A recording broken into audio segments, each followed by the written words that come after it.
Hey, Booze. Hey, it is your girl, the Rising Phoenix Empath, coming at you from Maryland. And I wanted to jump on real quick and I wanted to have a quick conversation with you.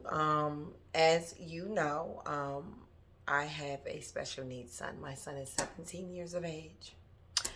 And I wanted to jump on real quick. I'm doing videos on a few different topics. I'm doing videos on encouragement and being a chosen one. I'm doing videos on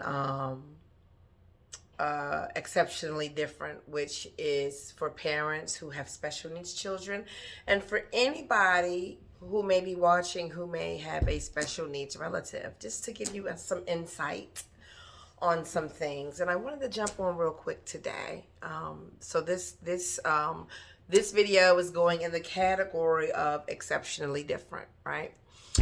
And I wanted to jump on real quick and I wanted to give you guys some insight as a special needs mom, right? My son was diagnosed with autism at the age of 3. While he has some words, he is nonverbal. He's not conversational. And he is on the severe side of the spectrum for autism, okay? And so what this means for me is being a mom, some of the behaviors could be so very complicated and complex and profound that, you know, in some cases we're limited socially, right? Because I really have to be wise and I really have to pick and choose where I take my son, right? What environments I allow him into. And during this journey, I have literally been put in a place where I have literally had to choose my son over other people. And let me explain. Let me explain what that means. What that means is when you are a parent of a special needs child, you will see who your village is and who your village is not, okay? And if you have a family member who has a special needs child and they don't come around a lot, it could be because they're limited, right?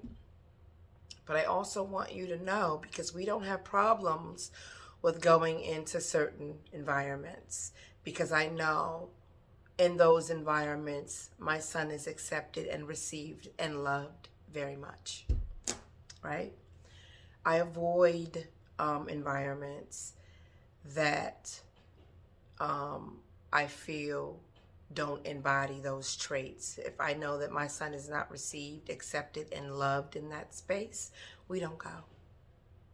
And so if you are a family member of a special needs child and you very rarely see that parent and that child, it's because they know that in that space, in your space, that's not a safe place for them.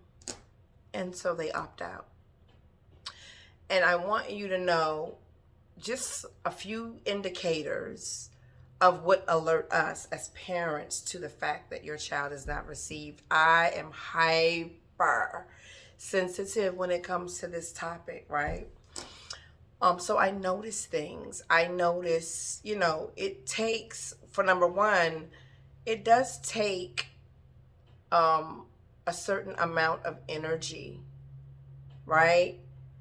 To what's the word I want to use? It takes a certain level of energy to allow your environment to be dictated by somebody else, right?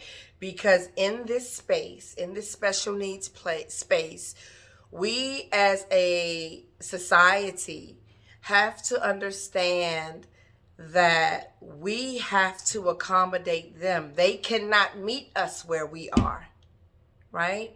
Because of there are certain cognitive deficits that prohibit them from being able to meet us where we are. So we have to be open-minded enough and just open-minded enough to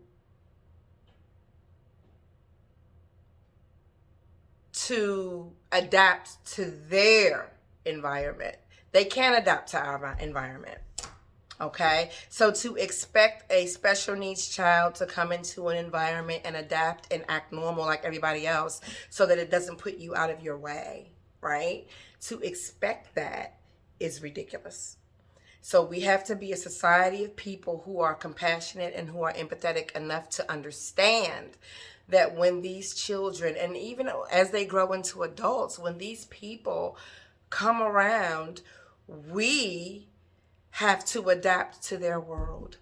And it's just as simple as that. And in a very selfish world and society and even generation where people are just not willing to do that.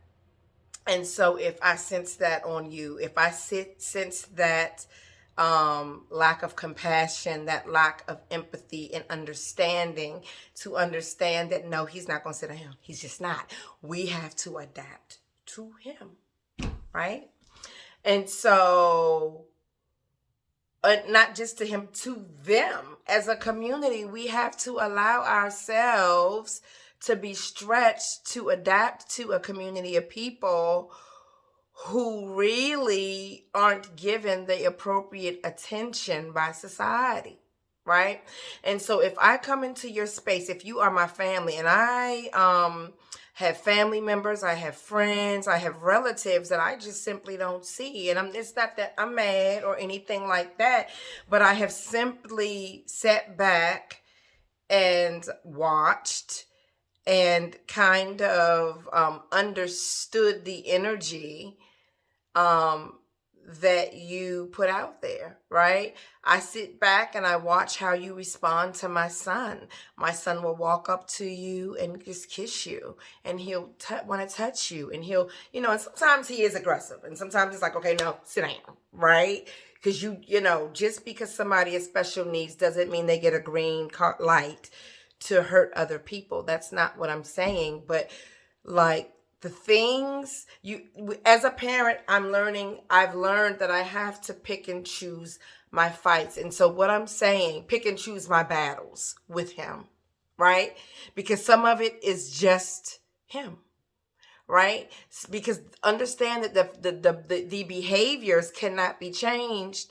Well, they can be changed. Let me rephrase it. I don't want you to think that things can't get better and that behaviors cannot improve, because they most certainly can. But I also want you to understand that the behaviors is what defines the diagnosis, right? And so if I've come into your space and I see that you don't really have tolerance for my son, then I can see that by how you respond to him, how you look at him, how I can feel and I can tell whether or not you resent him, because, his ability requires in some cases for us, like I said, to adapt to his environment instead of him adapting to our world. We have to come into him. And then when you have people in your family that love your child, your special needs child unconditionally, you feel it, you know it, and you're around those people. But more than that's the case, okay?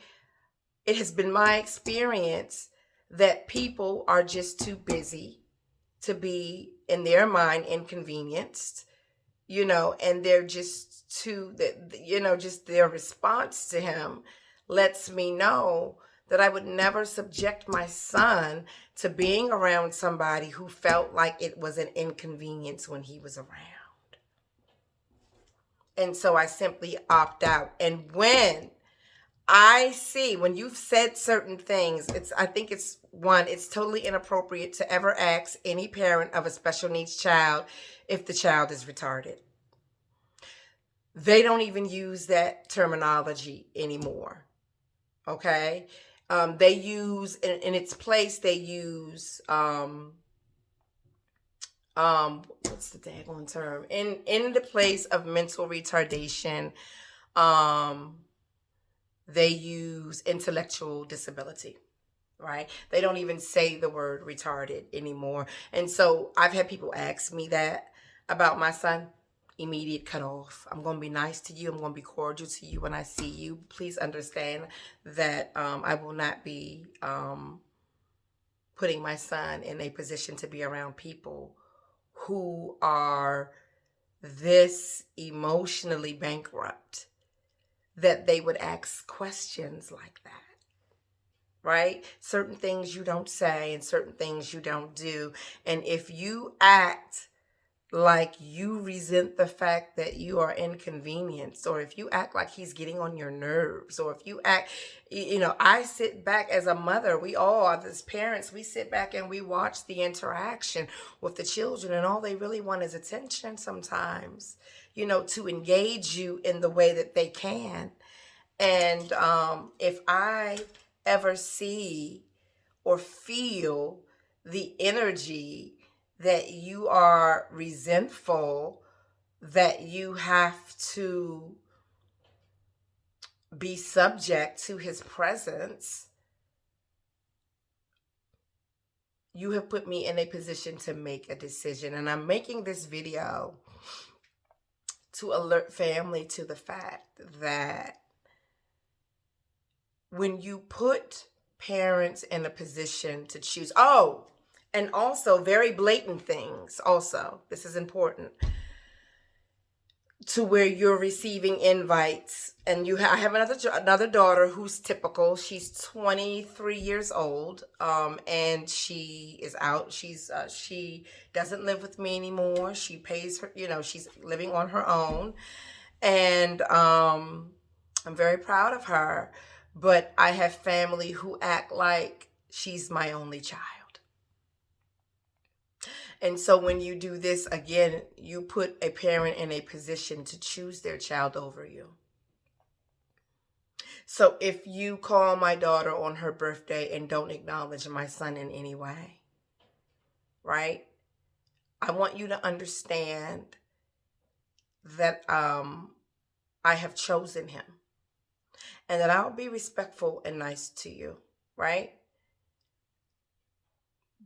But I will never put him in a position to be around people who ignore his existence because it's different, or because it's awkward, or because it's difficult, or because it's complicated, because family and friends are supposed to be family and friends. And when you do things like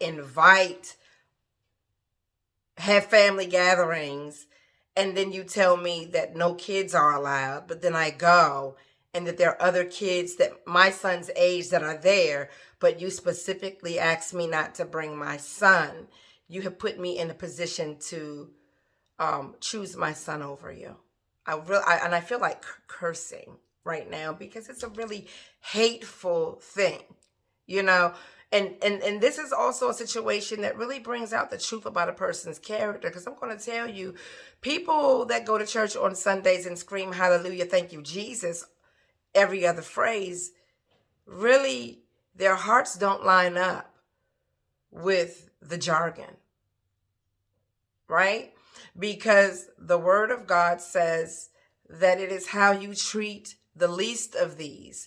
And the least of these is being the people that society and the world would view as less than. And let's just be honest, society does view certain communities as less than, special needs being one of them, right?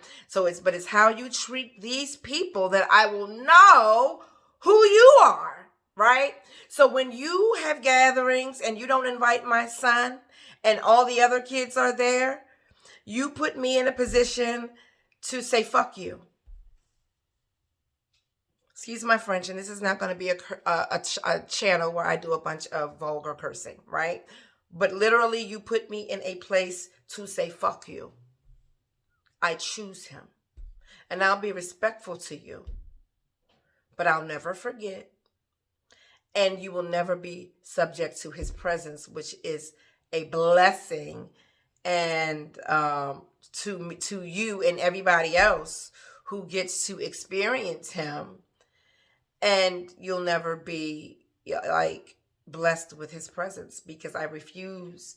One thing that I can control in this situation is how my son is treated by the people in the environments I put him around.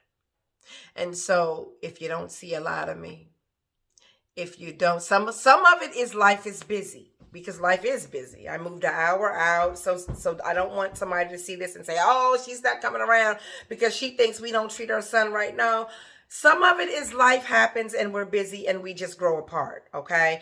But some of it is also like, while I don't expect to, have weekly interactions with people or even daily interactions with people all the time, right? When family things come up and when, family events come up and people are no-shows, I want you guys to consider, I want people to consider why. Nobody wants to bring their child into an environment where he or she will be judged.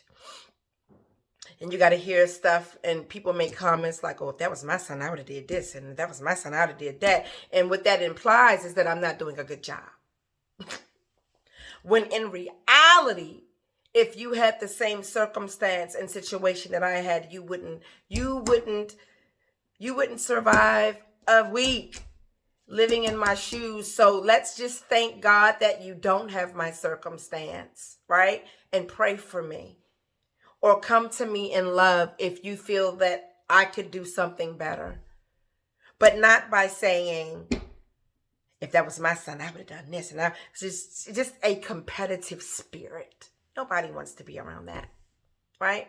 Nobody wants to be around anybody who will intentionally and purposely leave their special needs child out, right? Nobody wants to be around people who they have to walk on eggshells around, because you know that because of the behaviors that the child exhibits, they're going to do something. They're just going to do something that that's outside of the realm of normal. And you want to be around people who are compassionate, who are empathetic, and who love you, who pray for you, and who help you, and who don't judge, and who show love to your son. And I'm going to tell you, the people that were my biggest support system are no longer here, which is my mother and my father. They were such a support to my father. And I think that even fostered a little resentment, right? Because, people felt like maybe my son was the favorite, but that wasn't the case. I think just like with me and my daughter, my son needs me more than she needs me. And so I have to allocate more of myself to my son because of the circumstance. And I think it was the same thing with my parents. My parents loved all of their grandkids and they love all the kids in the family. But I think they noticed that I needed help as a single mom, right? Raising a special needs child, and his dad is around, right? But we're just not together. And his father is ever present in his life. Let me make that clear. But at the end of the day, it's different when you're single. There's a level of support that is missing from the home, right? And so I think that my parents recognized my need, and they recognized my need, and they stepped in and tried to fill those voids where they could. And I miss them so much. I love them so much. And I miss them so much for that. And then they also saw the lack of support that I received from other family members. And so, that caused them to pour so much love on my son and myself. And also his dad's parents and siblings have always been amazing with my son. The level of love, the level of care, the level of acceptance, right, that they have for him. And it's, nobody plans to have a child, period, but no one definitely plans to have a child with special needs and with certain deficits that affect their livelihood, right? So all I can do as a parent is I can try to, in those spaces where there are deficits, I can try to fill the void as much as I possibly can. And the other thing is I'm so determined to just love him. And it is so important for me to know and for him to know that he is loved in this space. And he knows that. He knows that his mom loves him. He knows that his dad and his sisters and his other grandparents on his dad's side and his dad's siblings um, and his dad's siblings loves him, right? Um, and so I made this video because I want people who are related to people who are walking this journey to understand it's not that they are that people stay away because they are ashamed or insecure because of the circumstance, but they stay away and they isolate themselves in an attempt to keep their son safe because your off-putting behavior, your off-putting judgment, and your off-putting lack of compassion and empathy and lack of understanding and willingness to adapt to his world or her world, they had to choose their child over hanging out with you because they recognize that in the space where you are is not a safe place emotionally for their child. So I want you guys to be intentional. I mean, this may soften the hearts of some and maybe it won't with others. It doesn't matter, but I wanted to let you know why people with special needs kids tend to isolate in families.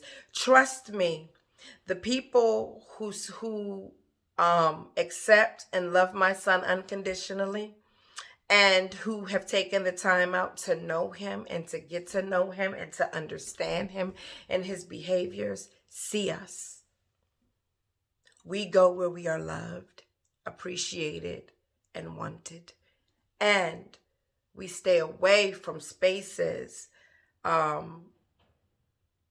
that would perpetuate a lack of compassion, empathy, and genuine love.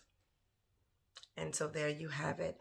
People with special needs children isolate in families when they don't feel safe, when they don't feel accepted, and when they feel judged and like they're an inconvenience. Because every space my son goes in, he knows he is more than welcome and loved. And that is an environment that I, as a parent, intend to perpetuate for him. And if you don't fit in that realm, then you won't see him or me. Until next time, YouTube family, I just wanted to hop on and I wanted to explain to you why the parents of special needs children tend to isolate. And I hope that it helps you. I hope that it gives you some insight. But more than that, to those who are the relatives of special needs people, I hope that it encourages you and inspires you to open your heart and know that it is how you treat the least of these that will really define who you are in God and in the Creator. All right, until next time, chosen ones, hi. And until next time, I'll see you later. Have a great day.